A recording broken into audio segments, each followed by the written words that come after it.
नमस्कार, आप देख रहे हैं दैनिक साथी हरियाणा। छत्तीसगढ़ की बस्तर लोकसभा सीट से भाजपा प्रत्याशी बनाए गए महेश कश्यप हरियाणा में मोदी की राम राम लेकर पहुंचे। पहली बार लोकसभा चुनाव लड़ रहे कश्यप सरपंच रह चुके हैं, लेकिन मोदी ने उनकी कार्य क्षमता को देखकर उनको बस्तर लोकसभा सीट से सीधे भाजपा प्रत्याशी बना दिया।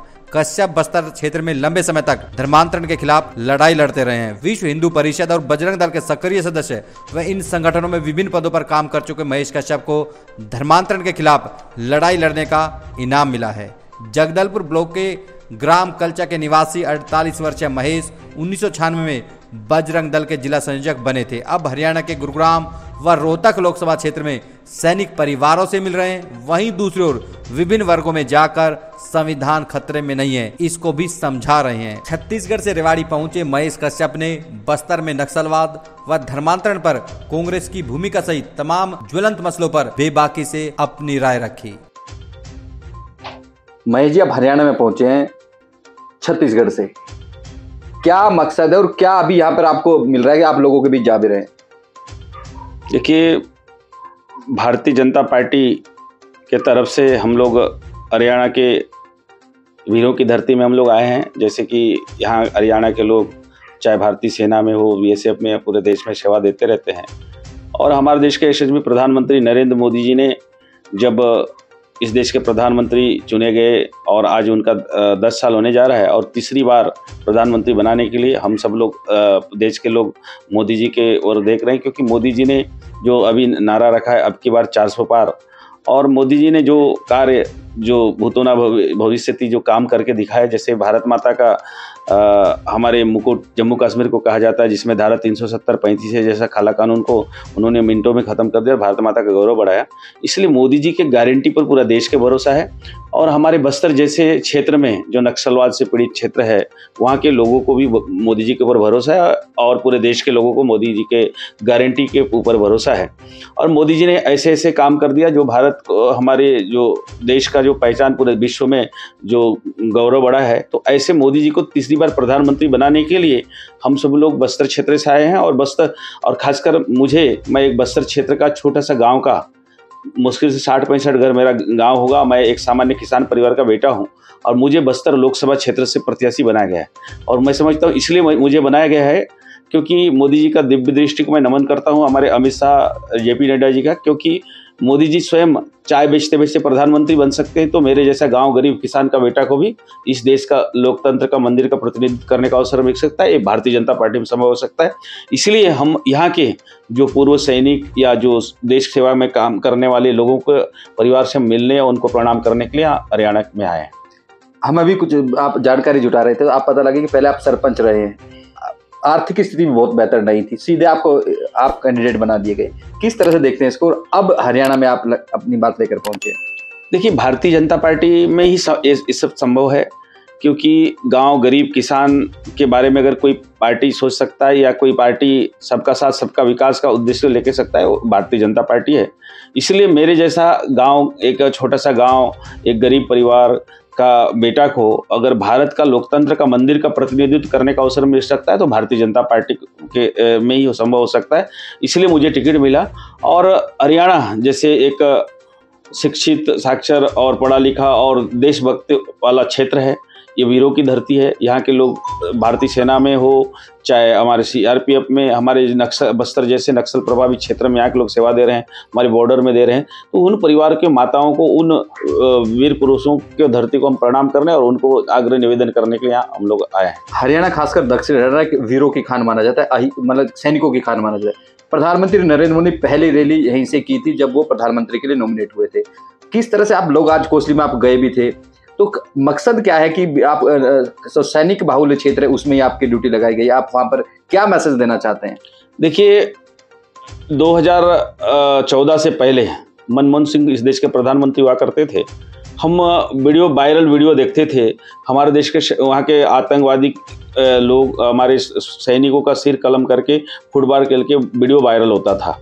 लेकिन जब से हमारे देश के यशस्वी प्रधानमंत्री इस देश के प्रधानमंत्री का कुर्सी संभाले हैं और पाकिस्तान के अंदर सर्जिकल स्ट्राइक किए हैं, उसके बाद पाकिस्तान हो चाहे चीन हो, हमारे देश की ओर आंख उठा के देखने का हिम्मत नहीं करता। ये मोदी जी के बदौलत हुआ है, मोदी जी के कारण संभव हुआ है। इसीलिए इस देश का सैनिक हो या आम नागरिक, मोदी जी के ऊपर भरोसा है और मोदी जी के प्रति जिस प्रकार से आस्था, उनके ऊपर विश्वास जो देखने को मिल रहा है, ये अभूतपूर्व है। इसलिए हरियाणा से भी हमको लगता है कि भारी बहुमत से भारतीय जनता पार्टी के जो प्रत्याशी होंगे उनको जिताएंगे और मोदी जी अब की बार 400 पार के साथ चुनाव जीतेंगे। एक राहुल गांधी वे तमाम जो विपक्ष के नेता नैरेटिव दे रहे हैं कि संविधान खतरे में है। आप भी जनजाति से आते हैं, आप इसको किस तरह से देखते हैं कि कितना खतरे में है संविधान? देखिए, कांग्रेस पार्टी को मैं पूछना चाहता हूँ, क्योंकि आज़ादी के 77 वर्ष में हम प्रवेश कर चुके हैं और 77 वर्ष के आज़ादी में 60 साल कांग्रेस पार्टी के लोगों ने शासन किया। ST SC वर्ग के लिए जो कामकाज जिस विभाग से संचालित होता था, कांग्रेस के लोगों ने वेटनरी विभाग, पशु विभाग में हमारा कामकाज संचालित होने वाला विभाग को जोड़ के रखा। वही भारतीय जनता पार्टी के श्रद्धेय अटल बिहारी वाजपेयी ने 1999 में पहली बार जनजाति समाज के लिए जनजाति मंत्रालय बना के दिया। इसलिए कांग्रेस को तो जनजाति हित के बारे में बिल्कुल बात नहीं करना चाहिए और उनके लिए शोभा नहीं देता। और रही बात संविधान खतरे की बात, यही कांग्रेस के पहला प्रधानमंत्री जवाहरलाल नेहरू ने सभी मुख्यमंत्री को पत्र लिखा था कि ST SC वर्गों के लिए उनको शैक्षणिक और सामाजिक स्तर सुधारने के लिए आरक्षण देना चाहिए, लेकिन इस वर्ग के लोग कोई सरकारी नौकरी में या बड़े संवैधानिक पद में आएंगे तो देश का अपमान होगा। जवाहरलाल नेहरू ने उनका पत्र लिखा था। इसी बात को लेकर मोदी जी ने जब राज्यसभा में उनको जवाब दिए थे, तो इसको कांग्रेस के लोग और जो राष्ट्र विरोधी ताकत उनके वीडियो को इस प्रकार से वायरल कर रहे हैं कि मोदी जी आरक्षण विरोधी है और मोदी जी 400 पार के साथ चुनाव जीत के आएगा तो आरक्षण खत्म कर देगा। इस प्रकार से दुष्प्रचार कर रहे हैं। बस्तर में भी ये प्रचार करने का प्रयास किए। कभी ST SC OBC के खिलाफ मोदी जी काम करते हैं। अगर आज ST SC वर्गों के लोगों को कोई पार्टी सम्मान दिया तो हमारे छत्तीसगढ़ का मुख्यमंत्री आज आदिवासी है, हमारे देश के महामहिम राष्ट्रपति श्रीमती द्रौपदी भारतीय जनता पार्टी ने दिया है। हमारे जो पूर्व राष्ट्रपति रामनाथ कोविंद जी जो दलित समाज से, ये भारतीय जनता पार्टी दिया है। कांग्रेस पार्टी सिर्फ गांधी परिवार का जो छोला ओढ़ के चलने वाली पार्टी है और अपने आप को राष्ट्रभक्त बताते हैं। ये कांग्रेस गांधी परिवार के नाम से चलने वाली पार्टी नहीं, भारतीय जनता पार्टी विचारधाराओं से चलने वाली पार्टी है। इसलिए आज विश्व का सबसे बड़ी राजनीतिक पार्टी है भारतीय जनता पार्टी। एक अक्सर देखा जाता है कि जब बीजेपी के पास कोई नैरेटिव नहीं बचता तो वो हिंदू मुस्लिम तमाम इस तरह के धर्म की बात करती है। कितना वाजिब है? क्योंकि बताया भी जाता है कि आपने धर्मांतरण के खिलाफ लड़ाई लड़ी, उसका ही नाम आपको मिला और आपको टिकट दी गई। देखिए, भारतीय जनता पार्टी का ये विषय नहीं है, ना महेश कश्यप का विषय नहीं है, ये भारतवर्ष का विषय है। ये सनातन परंपराओं को मानने वाले लोगों का विषय है। हमारा जो सनातन परंपरा युगों से चलता रहा है, 4 युगों से।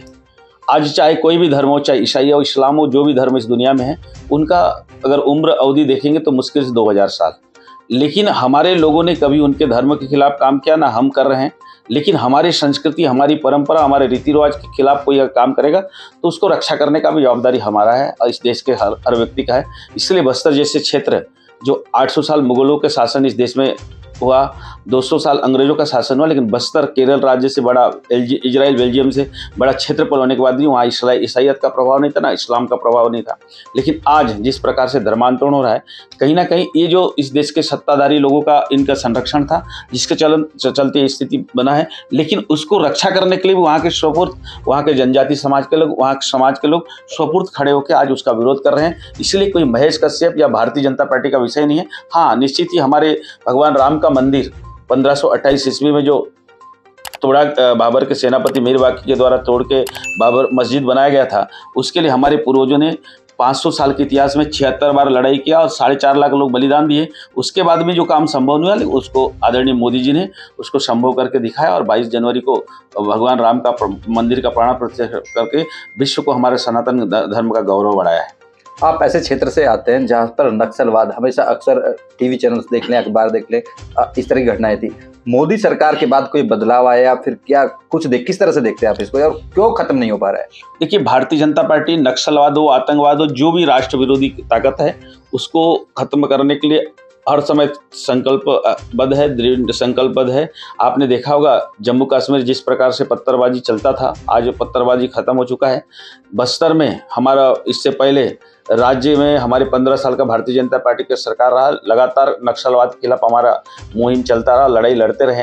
लेकिन दुर्भाग्य से पिछले 5 वर्ष पहले छत्तीसगढ़ में कांग्रेस गवर्नमेंट होने के कारण नक्सलवाद के लड़ाई में कहीं ना कहीं कांग्रेस के लोग उनका संरक्षण देते रहे। लेकिन जैसे ही हमारा सरकार छत्तीसगढ़ में बन गया, हमारे डबल इंजन का सरकार बन गया और हमारे देश के यशस्वी गृह मंत्री अमित शाह जी ने स्पष्ट लक्ष्य रख दिया है कि हर 5 किलोमीटर में हम लोग कैंप खोलेंगे और वहाँ स्थानीय युवाओं को रोजगार से जोड़ने के लिए नियत नेलनार योजना के माध्यम से केंद्र एवं राज्य के योजनाओं के साथ उनको जोड़ेंगे और मुख्य धारा से जोड़ने का प्रयास करेंगे। और हमारे छत्तीसगढ़ के आदरणीय गृह मंत्री जी ने स्पष्ट उनको संदेश दे दिया है, या तो आप वापस आ जाइए, बातचीत करना चाहते हैं तो बातचीत करिए, नहीं तो साम दाम दंड भेद का नीति अपनाएगा और 2 वर्ष में नक्सलवाद का खात्मा करेंगे। ये हमारे सरकार का दृढ़ संकल्प है। लास्ट क्वेश्चन, जिम्मेदार किसको मानते हैं? क्योंकि कहीं ना कहीं मुख्य धारा में लाने का काम सरकारों का होता है, तब हम लोग का था, लेकिन ऐसा हो नहीं पाया। जिम्मेदार कौन है इसके लिए? देखिए, जिम्मेदार तो कहीं ना कहीं इस देश के जो सत्ताधारी लोग हैं, जो अभी तक इस देश को जिस देश के लोगों ने जिनको सत्ता सौंपी और कुछ पार्टी के लोगों को 60 साल शासन करने का मौका मिला और कहीं ना कहीं वो लोग संरक्षण देते रहे, जिसके चलते आज नक्सलवाद इतना बड़ा रूप ले लिया है। लेकिन उसका खात्मा करना भी सरकार का जवाबदारी है, इसलिए भारतीय जनता पार्टी इसके लिए संकल्पबद्ध है। और आपने अभी मीडिया का, आप लोग प्रिंट मीडिया, इलेक्ट्रॉनिक मीडिया के माध्यम से देख रहे होंगे, मात्र 4 महीना का हमारा छत्तीसगढ़ राज्य का सरकार बन चुका है। केंद्र सरकार के साथ मिलकर हार्डकोर ऐसे नक्सलियों का लगभग 100 से ऊपर नक्सलियों को हमने उनको ठिकाने लगा दिए और आने वाला समय में 2 साल के अंदर नक्सलवाद खत्म होगा।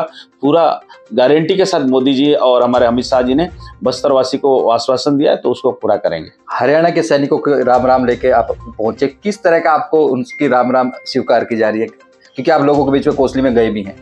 देखिए, हरियाणा वो वीरों की धरती है और उन वीर माताओं को मैं प्रणाम करता हूं, जिनके कोख से ऐसे वीरों का जन्म होता है। और वो लोग चाहे भारतीय सेना में हो, चाहे सीआरपीएफ में हमारे बस्तर जैसे नक्सलवाद के खिलाफ लड़ते शहीद होते हैं, उसके बाद भी उन माताओं ने यहाँ के वीरों को इस देश सेवा में लगा के रखते हैं। तो इसलिए उन माताओं को भी प्रणाम करता हूँ, उन बहनों को भी प्रणाम करता हूँ और उन शहीदों को भी प्रणाम करता हूँ और उन सैनिकों को प्रणाम करता हूँ, उस वीरों की धरती। और आज हमारे देश का सैनिकों का सम्मान बढ़ा है तो आदरणीय मोदी जी के कारण बढ़ा है। इसीलिए मुझे पूरा भरोसा है हरियाणा के सभी लोग हमारे मोदी जी को मतदान करेंगे। और जिस प्रकार से आतंकवादी